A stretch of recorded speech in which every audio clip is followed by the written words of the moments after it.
Welcome to Wisdom Trek with Gramps. I am Guthrie Chamberlain, and we are on day 2431 of our trek. The purpose of Wisdom Trek is to create a legacy of wisdom, to seek out discernment and insights, and to boldly grow where few have chosen to grow before. This is the 16th lesson in our segment called Theology Thursday. Utilizing excerpts from the book titled I Dare You Not to Bore Me with the Bible, written by Hebrew scholar and professor, the late Dr. Michael S Heiser, we will invest a couple years going through the entire Bible, exploring short biblical lessons that you may have not received in Bible class or church. The Bible is a wonderful book. Its passages reveal an epic story of God's redemption of all humankind with a long, bitter conflict against evil. Yet it is also a book that may seem strange to us at times. While God's Word is written for us, it wasn't written to us. Today, our lesson is When the Giants Walk the Earth. If you haven't read it, at least most people have heard the story of David and Goliath from Gath, the Gittite. The names of the hero and the villains have an iconic status. But how many people know anything about the giant Goliath, other than he lost his head by a boy named David from Israel? Well, in 2 Samuel chapter 21, verses 15 through 22, and 1 Chronicles chapter 20, verses 4 through 8, tell us that there were other unusually tall warriors among the Philistines. The list is not identical, but putting them together, we read that there were at least 4, Saph, also called Sippai, Lahmi, Ishbibenob, and an unnamed warrior. The descriptions are similar to those given by Goliath, noting his great stature and the dimensions of his weaponry.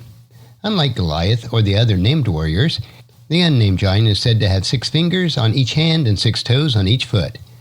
This malformation is known as polydactylism, and is only mentioned in the description of this giant. The Bible does not mention it when it discusses the other giant clans. Well, wait a minute. You mean there were clans of giants? There were several people groups described as giants among whom giants lived in the Old Testament. One, there was Anakim, who were the descendants of the Nephilim mentioned in Genesis chapter 6, verse 1 through 4, and compared with Numbers 13:33. And whom people of Israel encountered under Moses and later under Joshua in Numbers chapter 13, verses 22 through 23, and Joshua chapter 15, verses 13 and 14. Second, at one time, before the children of Israel traveled into the Transjordan, the land that was east of the Jordan River, it was heavily populated with tall people known as Amim, Deuteronomy chapter 2, verses 10 and 11, and Zanzumim, also called Zuzim, in Deuteronomy chapter 2, verse 20. Third, the Amorites, another group that stood in the way of the Israelites claiming the Promised Land, are described as being exceptionally tall in Amos chapter 2, verses 9 and 10. And fourth, lastly, there was Rephaim, which are mentioned nearly 20 times, most often associated with the conquest of the Promised Land, when Moses encountered King Og of Bashan, whose bed measured 13 feet in length, in Deuteronomy chapter 2 and Joshua chapter 12. Goliath was a Rephaim. He and the 4 giant warriors listed alongside him are descendants of Rapha, Non, in Gath, 2 Samuel 21, verse 22, and 1 Chronicles chapter 20, verse 8. If Rapha is interpreted as a proper name, Rapha, then, the 4 warriors were all brothers of Goliath. The biblical text does not actually say this. Only one of these, Lahmi, is specifically said to be a brother of Goliath. Therefore, it is best to translate the term as giants or Rephaim, as many English translations do. Now, some of the Rephaim giants survived the wars of Moses and Joshua, and their descendants were settled in the Philistine city of Gath.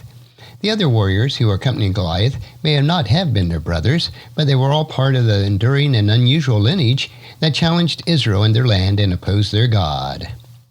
Now, the lessons that make up Theology Thursday on our Wisdom Trek podcast for the next couple of years will satisfy the statement, I dare you not to bore me with the Bible. I trust that you'll enjoy them, and of course, not be bored. And if you found this podcast insightful, please subscribe and leave us a review. Then encourage your friends and family to join us and come along with us tomorrow for another day of Wisdom Trek, Creating a Legacy. And thank you so much for allowing me to be your guide, your mentor, and most importantly, I am your friend as I serve you through the Wisdom Trek podcast and journal. As we take this trek of life together, let us always live abundantly, love unconditionally, listen intentionally, learn continuously, lend to others generously, lead with integrity, and leave a living legacy each day. I am Guthrie Chamberlain, reminding you to keep moving forward, enjoy your journey, and create a great day every day. See you next time for more daily wisdom.